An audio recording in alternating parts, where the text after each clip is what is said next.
હાર્દિક સ્વાગત છે। ધોરણ 9 માં આપણે પ્રકરણ 8 ગતિ છે એના વિશે ઘણી બધી ચર્ચા કરી ચૂક્યા છીએ અને છેલ્લો આખો લેક્ચર આલેખ વિશેનો જ હતો। મેં તમને અલગ અલગ જાતના આલેખ ડ્રો કરીને બતાવ્યા હતા કે અચળ વેગ ગતિ હોય ત્યારે આલેખ કેવો મળે। અચળ વેગીનો મીન્સ કે જ્યારે ગતિ પદાર્થનો વેગ છે એક સરખો રહે છે, સમયની સાથે બદલાતો નથી। જો અહીં વેગ છે એ સ્થિર નથી થતો પણ શું થાય છે તો કે એક સરખો જળવાઈ રહે છે, તો એને આપણે શું કહીએ છીએ અચળ વેગી। પછી આપણે શું ભણ્યા હતા તો કે અનિયમિત ગતિ હોય, પદાર્થ છે એની ગતિમાં કંઈ આમ કહેવાય ને નક્કી જ ન હોય, ઘડીક છે એની ગતિ ધીમી થઈ શકે, ઘડીક એની ગતિ છે ઝડપી થઈ શકે, કંઈ નક્કી જ ન હોય તેને શું કહીએ છીએ અનિયમિત ગતિ। પછી આપણે ભણ્યા હતા અચળ પ્રવેગી ગતિ। આ બધાના આલેખ છે આપણે ટૂંકમાં સમજણ મેળવી હતી। કોઈકનો સુરેખા મળતો હતો, કોઈકનો વક્ર મળતો હતો, કોઈકનો ચોરસ કે લંબચોરસ મળતો હતો, આવા બધા આલેખ મળતા હતા। તો આજે બધા આલેખ છે એના વિશે આપણે વિસ્તૃતમાં એટલે કે ઊંડાણપૂર્વક અભ્યાસ કરવાનો છે। તો સૌથી પહેલા જોઈએ અચળ વેગી ગતિનો આલેખ। આ છે અચળ વેગી ગતિનો આલેખ। હવે ખબર કઈ રીતે પડશે કે આ અચળ વેગી છે? હવે અહીંયા જ કન્ફ્યુઝન થાય છે। કઈ રીતે અચળ વેગી અચળ પ્રવેગી? એક એક પોઈન્ટ ખાસ યાદ રાખવાના છે કારણ કે એક્ઝામમાં આ જ પૂછાય છે। તમને એમ કીધું હોય કે અચળ વેગી ગતિ છે ખબર કઈ રીતે પડે તો યાદ રાખવાનું છે જ્યારે એક સરખા સમયની અંદર એટલે કે એક સરખા સમયની અંદર એક સરખું અંતર કપાતું હોય ત્યારે સમય નિશ્ચિત હોય એની સાથે અંતર પણ નિશ્ચિત હોય। જુઓ 5 સેકન્ડમાં 10 મીટર અંતર જ કપાય છે, 10 સેકન્ડમાં 20 મીટર અંતર કપાય છે, 15 સેકન્ડમાં 30 સેકન્ડ એટલે 15 સેકન્ડમાં 30 મીટર અંતર કપાય છે અને 20 સેકન્ડમાં 40 મીટર અંતર કપાય છે। જુઓ તમે સમય એક સરખો વધે છે એની સાથે અંતર એક સરખું વધે છે એટલે આપણે આ બધી જગ્યાએ વેગ માપીએ તો એ વેગ હંમેશા સરખો જ મળે। આ બિંદુએ પણ સરખો મળે, આ બિંદુએ પણ સરખો મળે, આ બિંદુએ પણ સરખો મળે। ઉદાહરણ તરીકે આપણે જોઈએ, જો આ બિંદુનું હું માપું તો વેગનું સૂત્ર આપણે મૂકીએ, વેગ બરાબર શું છે અંતરના છેદમાં સમય। આલેખ સમજવાના છે એટલે બધાનું ધ્યાન અહીંયા। હવે આ બિંદુએ હું માપું છું, પહેલું બિંદુ છે હું માપું છું, અંતર કેટલું છે 10 મીટર, સમય કેટલો છે 5 સેકન્ડ એટલે શું આવ્યું તો કે 2 મીટર પ્રતિ સેકન્ડ। કેટલો આવ્યો છે 2। હવે આ બિંદુને ચાલ મારે આ બિંદુએ માપવું છે કે અહીંયા મને વેગ કેટલો મળે છે। તો જુઓ આ સૂત્ર ફરીથી લખતી નથી, અહીંયા જ લખું છું, અંતર કેટલું છે 20। હવે આ બિંદુ નીચે ક્યાં છેદે છે 10 એટલે એ માટે સમય કેટલો લાગે છે 10 સેકન્ડ, તો પણ વેગ કેટલો આવ્યો 2 મીટર પ્રતિ સેકન્ડ। ચાલો હજી એક બિંદુની ચકાસણી મારે કરવી છે, આ બિંદુ લઈએ તો એ 30 છેદે છે બરાબર, તો ત્યાં અંતર કેટલું છે 30, ત્યાં સમય કેટલો છે 15, જવાબ શું આવ્યો 2 મીટર પ્રતિ સેકન્ડ। તમે જુઓ અહીંયા બધા બિંદુએ વેગનું મૂલ્ય સરખું આવ્યું, કેટલું આવ્યું તો કે 2 મીટર પ્રતિ સેકન્ડ। તો આવી જે ગતિ છે એને શું કહીએ છીએ અચળ વેગી ગતિ કહીએ છીએ। અચળ વેગી ગતિ મીન્સ કે જે ગતિમાં વેગ છે એક સરખો રહે છે બરાબર, અંતર બદલાઈ શકે, સમય બદલાઈ શકે પણ વેગ છે એક સરખો રહે છે। હવે આના ઉપરથી આપણે વેગ છે કઈ રીતે મળે એના સૂત્રની તારવણી આપણે કરવાની છે। હવે જુઓ અહીંયા એક બિંદુ હું જોડી દઉં તો એક ત્રિકોણ બનશે। ધારો કે આ બિંદુ છે એને હું લંબાવી દઉં છું અને અહીંયા એક નવું બિંદુ એડ કરું છું તો એક ત્રિકોણ મને મળે છે। એ ત્રિકોણ નામ આપું છું ABC। આ C છે ને જરા ઉપર લખ્યું એટલે ખબર પડે ABC બરાબર છે। ચાલો આના ઉપરથી આપણે વેગ છે એનું મૂલ્ય તારવીએ, પણ પહેલા વેગનું સૂત્ર લખીએ તો વેગ બરાબર શું છે અંતરના છેદમાં સમય। હવે જુઓ આ બધું આપણે ધારીને કરવાનું છે કારણ કે સૂત્ર તારવવાનું છે એટલા માટે થોડું કટપટું છે પણ ધ્યાન રાખશો એટલે વાંધો આવશે નહીં। આપણે આ ત્રિકોણ દોર્યો છે એટલે આ અંતર અને આ સમય આ બંનેને ધ્યાનમાં લેવાનું છે અત્યાર સુધી બરાબર, એટલે કે આ સમયને ધ્યાનમાં લઈશું અને આ અંતરને ધ્યાનમાં લઈશું। કેમ તો કે આપણે ઈ બંનેમાંથી ત્રિકોણ બનાવ્યો છે એટલા માટે।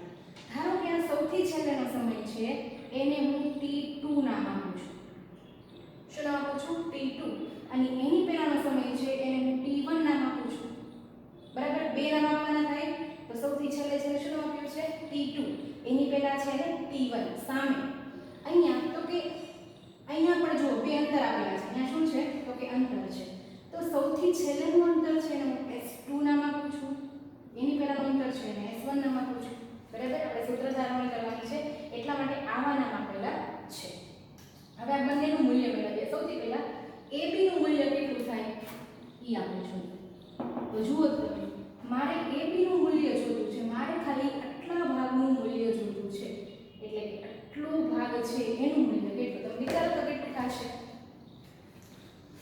આટલાનું મૂલ્ય કેટલું થશે?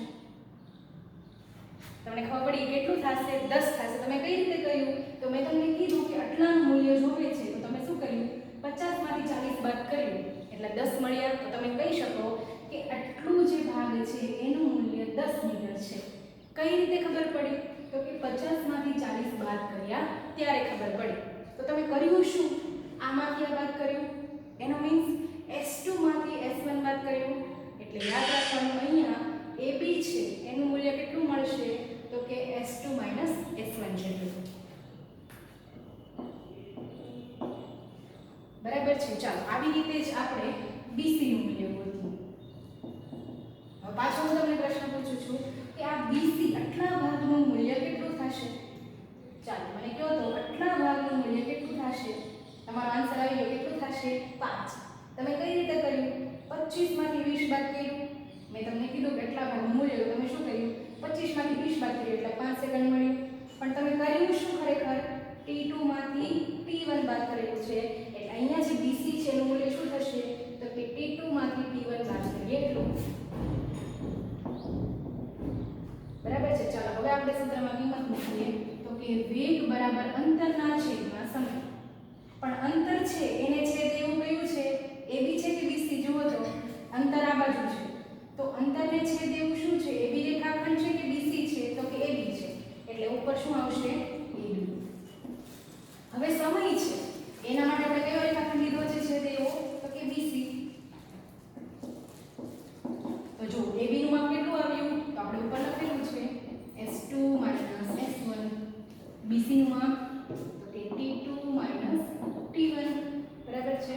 એટલે વેગ v બરાબર શું આવ્યું? તો કે S2 S1 ના છેદમાં T2 T1 મીટર પ્રતિ સેકન્ડ. કેમ? તો કે વેગ છે એટલા માટે. સમજાય છે? આવી સૂત્રતારોની ઘણી વાર મને પૂછાઈ શકે કે અચળ વેગ ગતિનો આલેખ દોરો અને એના ઉપરથી એના વેગની તારવણી કરો.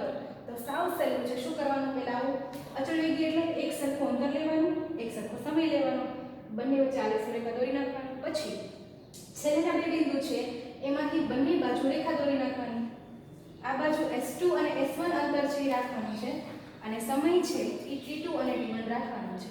એના ઉપરથી આપણે સૂત્રની તારવણી કરીએ તો આપણને કંઈક આવું મળશે તો કે S2 S1 એના છેદમાં T2 T1. હવે આપણે આની પછી બીજો આલેખ છે એ ભણવાનો છે અનિયમિત ગતિનો, એટલે કે જેનો વેગ અનિયમિત હોય એનો આલેખ આપણે ભણવાનો છે. બરાબર? એકવાર આ જુઓ, સમજો અને પછી આપણે એ ભણીએ.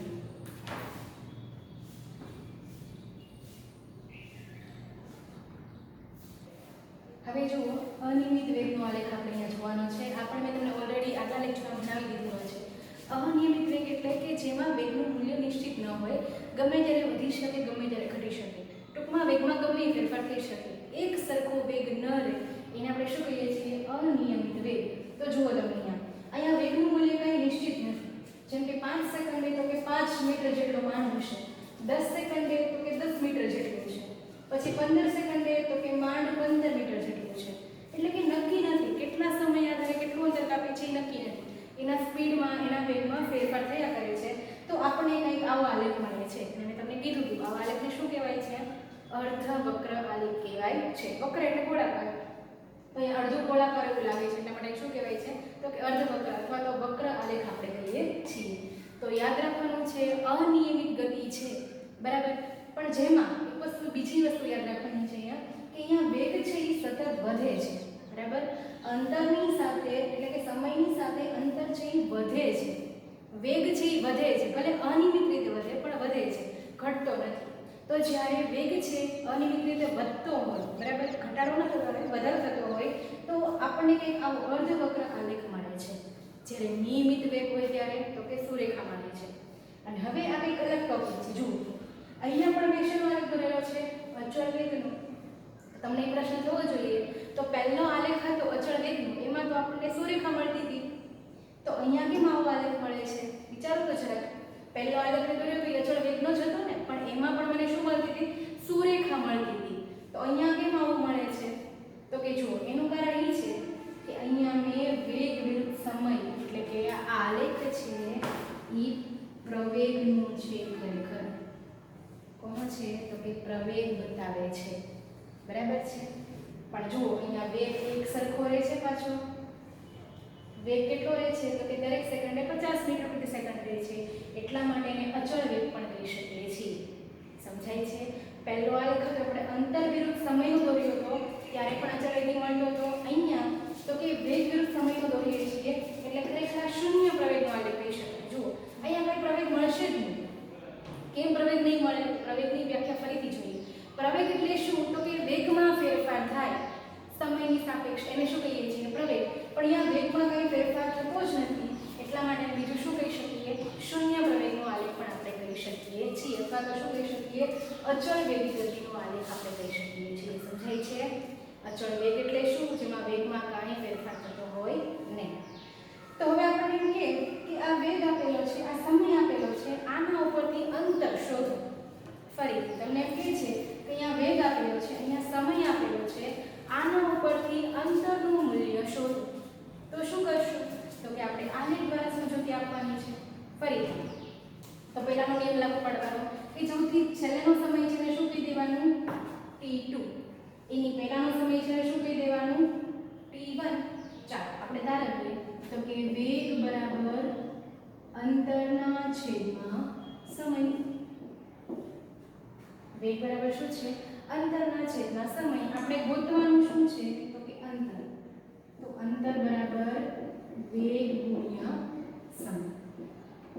ચાલો ફરીથી આલેખ સમજી લઈએ તો કે અહીંયા સમય આપેલો છે, અહીંયા વેગ આપેલો છે. આલેખ શું કહેવા માંગે છે કે સમય વધતો જાય છે. 5 માંથી 10 સેકન્ડ, 10 માંથી 15 સેકન્ડ, 15 માંથી 20 સેકન્ડ. પણ પદાર્થનો વેગ છે કેટલો રહે છે? તો કે 50 મીટર પ્રતિ સેકન્ડ રહે છે. એમાં કોઈ ફેરફાર થતો નથી, ત્યારે આપણને આવો આલેખ મળે છે. હવે મેં બે બિંદુ લંબાવી દીધા. બરાબર. ધારો કે આ બિંદુ છે ને આપણે એ નામ આપીએ છીએ, આને બી, પહેલું ને છેલ્લું એ લંબાવી દીધા છે સમય સાથે. આને હું સી નામ આપું છું, આને હું ડી નામ આપું છું. બરાબર. પછી સૌથી છેલ્લેનો સમય આપણે લંબાવેલો છે, સૌથી છેલ્લેનો સમય છે એને t2 કહીએ છીએ, અને સૌથી પહેલાનો સમય છે એને શું કહીએ છીએ? t1. ચાલો હવે આ સૂત્રમાં કિંમત મૂકીએ. તેથી અંતર બરાબર વેગ. જો વેગ પદાર્થનો કેટલો રહે છે? તો કે 50 જ રહે છે. કેટલો રહે છે? તો કે કોઈ પણ બિંદુએ કોઈ પણ સમયે વેગ કેટલો રહે છે? 50. તો હું લખું 50. બરાબર. સમય જુઓ હવે હું તમને એમ કહું કે આટલો સમય કેટલો છે a અને b વચ્ચેનો, અથવા તો c અને d વચ્ચેનો સમય કેટલો છે? એટલે આ બંને બિંદુ વચ્ચેનો સમય કેટલો છે? તો તમે શું કહેશો? તો કે 20 આવશે. તમે કઈ રીતે નક્કી કર્યું? 25 માંથી 5 બાદ કરીને. એટલે ખરેખર તમે શું કર્યું? t2 માંથી t1 ને બાદ કર્યું છે. એટલે t2 t1. બરાબર છે. હવે જુઓ આ 50 છે એ આ એક ચતુર્ચોરસ કે લંબચોરસ, આમ તો લંબચોરસ જ છે. આ 50 છે લંબચોરસની શું થઈ ગઈ? લંબાઈ થઈ ગઈ. જુઓ તમે લંબચોરસ આ રીતના દોરેલો છે આપણે, તો આટલું માપ છે એ 50 છે. તો લંબચોરસની શું થઈ ગઈ? લંબાઈ થઈ ગઈ છે. બરાબર. તો આપણે 50 ની જગ્યાએ શું લખી શકીએ? તો કે લંબાઈ.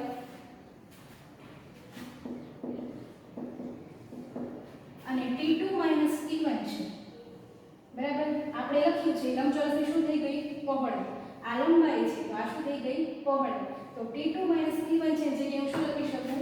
પહોળાઈ. તો આપણે આવી રીતનો આલેખ હોય એમાં આપણને અંતર મેળવવાનું કીધું હોય તો શું કરવાનું? આ બંનેનો ગુણાકાર. કોનો ગુણાકાર?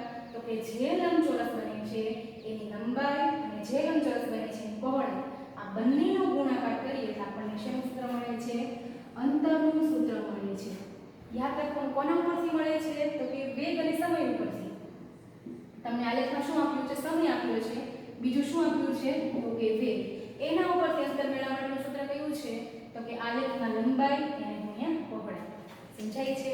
એકવાર આલેખ વાંચો અને એવું લાગે કે તમે આ મૂલ્ય બદલીને ફરીથી દોરો અને આવી રીતે સૂત્ર તારવવાની કોશિશ કરો.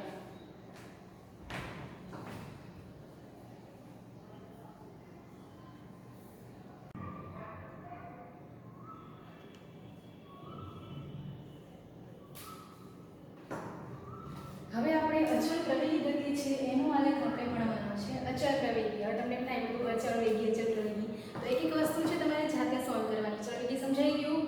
શું વેગમાં એક સરખો વધારો, વેગમાં એક સરખો ઘટાડો એક સરખા સમયની સાથે, તો એને શું કહેવાય? અચળ વેગ. બરાબર? એટલે કે વેગ છે એક સરખો રહે છે ટૂંકમાં. બરાબર? હવે અચળ પ્રવેગ, આને આપણે છેલ્લે રિવિઝન કરશું એટલે તમને વધારે ખ્યાલ આવે. બરાબર? હવે આપણે ભણવાના છીએ અચળ પ્રવેગ. તો અચળ પ્રવેગ કોને કહીશું? જેમાં પ્રવેગ છે એનું મૂલ્ય એક સરખું રહે છે. 10 તો કે બધી વખતે પ્રવેગ 10 જળવાઈ રહે છે. 20 તો કે બધી વખતે પ્રવેગ 20 જળવાઈ રહે છે. 30 તો કે બધી વખતે પ્રવેગ છે એ 30 જળવાઈ રહે છે. તો પ્રવેગ છે અચળ ક્યારે રહે? જ્યારે વેગમાં એક સરખો વધારો કે ઘટાડો થાય ત્યારે. ચાલો આલેખ ઉપરથી તમને સમજાવું. મેં એમ કીધું કે આલેખ અચળ પ્રવેગીનો છે. મતલબ શું થાય? અહીંયા વેગ છે એમાં એક સરખો વધારો થાય છે, એક સરખો ઘટાડો થાય છે. બરાબર? પણ ટૂંકમાં એનો વેગ છે ને એક સરખો નથી રહેતો. જો વેગ એક સરખો રહે તેને શું કહેવાય? અચળ વેગી. હમણાં છેલ્લે રિવિઝન કરીએ ત્યારે આપણે જોઈ લઈએ. અચળ પ્રવેગી મતલબ જુઓ અહીંયા વેગ છે એ ધીમે ધીમે વધે છે. તો કે 5 સેકન્ડ હોય ત્યારે 10 મીટર પ્રતિ સેકન્ડ હોય છે, 10 સેકન્ડ હોય ત્યારે 20 મીટર પ્રતિ સેકન્ડ હોય છે, 15 હોય ત્યારે 30 થાય છે. ટૂંકમાં સમય સાથે વેગ છે એક નિશ્ચિત માત્રામાં વધે છે અથવા તો ઘટી પણ શકે. બરાબર? તો એને આપણે વિરુદ્ધ પ્રવેગ, પ્રતિપ્રવેગ કહીએ છીએ. તો હવે આના ઉપરથી આપણને એમ કે તમે અંતર શોધો. જો આલેખ આપણે કંઈક આવું આપેલું છે કે y અક્ષ ઉપર વેગ લીધેલું છે, x અક્ષ ઉપર સમય લીધેલું છે. હવે આપણને એમ કે આલેખ છે એ સુરેખા મળે છે. તો અહીં પદાર્થનું અંતર શોધો. કોઈ પણ બે બિંદુ વચ્ચેનું અંતર શોધો. સમજાય છે? તો આપણે શું કરવાનું? કોઈ પણ બે બિંદુ લેવાના છે અને બંનેને આપણે x અક્ષ ઉપર સમય સાથે છે અટેચ કરી દઈએ છીએ, કે બંને બિંદુને સમય સાથે જોડી દઈએ છીએ. બરાબર છે? ફરીથી તમને એમ કે આવો આલેખ તમને આપેલો તો તમને એમ કે અચળ પ્રવેગ ગતિનો આલેખ દોરો. તો આપણે શું કરવાનું? તો કે વેગ એક સરખો વધતો હોય એવી રીતના સુરેખ આલેખ દોરી નાખવાનો કે જેમાં સમયની સાપેક્ષે વેગ એક સરખો વધતો હોય. દોરી નાખ્યો પછી તો કે કોઈ પણ બે બિંદુ, આ પણ બે લઈ શકો, આ બે લઈ શકો, આ બે લઈ શકો, કોઈ પણ બે બિંદુના છે એને આપણે x અક્ષ ઉપર જોડી દેવાના. બરાબર છે? હવે એ બે બિંદુ વચ્ચેનું અંતર આપણે મેળવવાનું છે. તો એના માટેની આપણે સૂત્ર તારવણી કરીએ. તો કે અહીં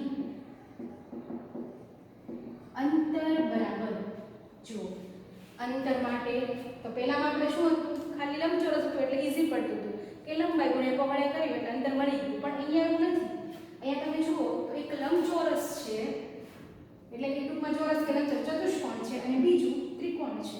તો આ બંનેનો સરવાળો કરું ત્યારે મને અંતર મળે ને. સમજાય છે? આપણે આને બે બિંદુ અહીંયા જોડ્યા અને વચ્ચેથી મેં રેખા જે ડ્રો કરી, રેખાખંડ ડ્રો કર્યો તો મને બે આકૃતિઓ મળે છે. એક ત્રિકોણ મળે છે, બીજું ચતુષ્કોણ મળે છે. તો આ બંનેનો સરવાળો કરું ત્યારે મને અંતર મળશે.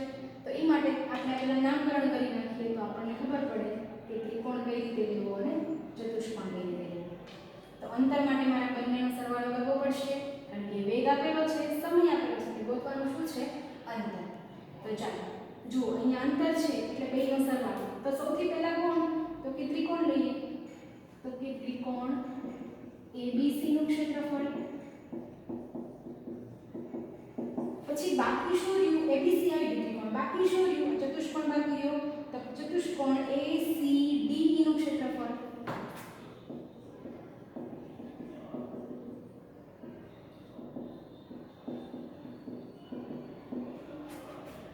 બરાબર છે? ત્રિકોણ ABC નું ક્ષેત્રફળ, ત્રિકોણ ACD નું ક્ષેત્રફળ. હવે તમે ભણી ગયા છો કે ત્રિકોણ છે એના ક્ષેત્રફળનું સૂત્ર છે 1/2 ગુણ્યા પાયો ગુણ્યા વેગ. તો જુઓ અહીંયા ત્રિકોણ છે ABC, તેનો પાયો કયો થશે? AC. એટલે 1/2 પાયો કયો થયો? AC. અને વેગ કયો છે? BC. આ થયું. આને આપણે કૌંસમાં લખીએ ત્રિકોણનું છે માટે. બરાબર? એટલે બંને અલગ પડે એટલા માટે. હવે ACD આ ક્ષેત્રફળ છે. જો અહીંયા લંબચોરસ જેવી આકૃતિ લાગે છે. હમણાં આપણે ભણ્યું કે કોઈ પણ લંબચોરસ છે એનું ક્ષેત્રફળ શોધવાનું સૂત્ર કયું છે? લંબાઈ ગુણ્યા પહોળાઈ. એટલે AE ગુણ્યા ED.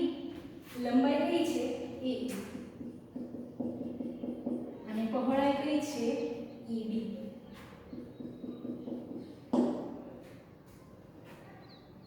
સમજાય છે? તો આવી રીતે આપણે આવો આલેખ હોય એમાં આ સૂત્ર દ્વારા આપણે ક્ષેત્રફળ એટલે કે અંતર છે એ શોધી શકીએ છીએ. તમને જો અહીંયા અંતર આપેલું નથી. આલેખ કોનો છે? વેગ વિરુદ્ધ સમયનો છે. તમને અંતર કીધું છે એટલે આપણને આ જે વચ્ચેનો ભાગ મળે છે આટલું જે ક્ષેત્રફળ છે કોનું માપ છે?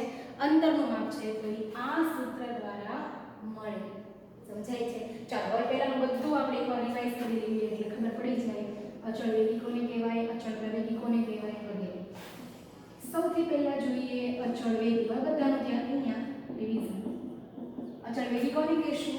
તો કે અચળ જો નામ કહે છે એક સરખો વેગ ધરાવે છે જેના વેગમાં ફેરફાર થતો નથી. તો અચળ વેગી એટલે તો કે એક સરખો વેગ.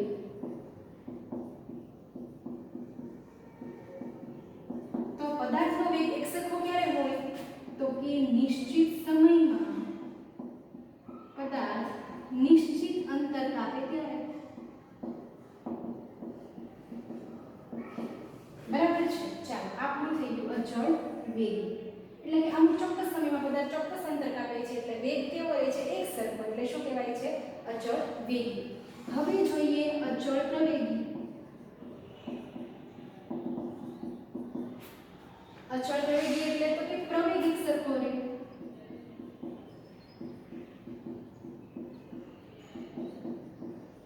તો પ્રવેગ છે ક્યારે એક સરખો રહે છે? તો કે જ્યારે વેગમાં નિશ્ચિત માત્રામાં વધારો કે ઘટાડો થાય ત્યારે. એટલે કે વેગ છે 5 માંથી 10, 10 માંથી 15, 15 માંથી 20, 20 માંથી 25 એમ નિશ્ચિત માત્રામાં વધે અથવા તો ઘટી શકે. 25 માંથી 20, 20 માંથી 15, 15 માંથી 10, 10 માંથી 5. તો જુઓ વેગમાં નિશ્ચિત માત્રામાં વધારો કે ઘટાડો થયો પણ નિશ્ચિત સમય દરમિયાન. તો એને શું કહીએ છીએ? અચળ પ્રવેગી ગતિ કહીએ છીએ. પછી જોઈએ શૂન્ય પ્રવેગ. તો કે શૂન્ય પ્રવેગ ક્યારે? જ્યારે પદાર્થ અચળ વેગી ગતિ કરે ત્યારે.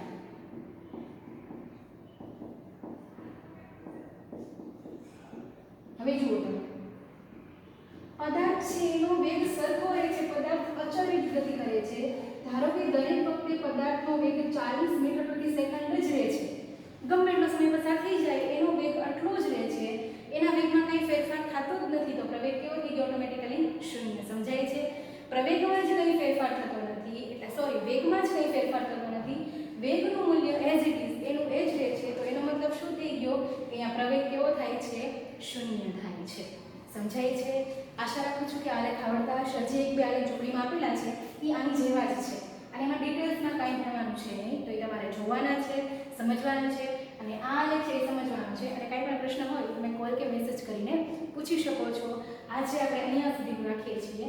Thank you.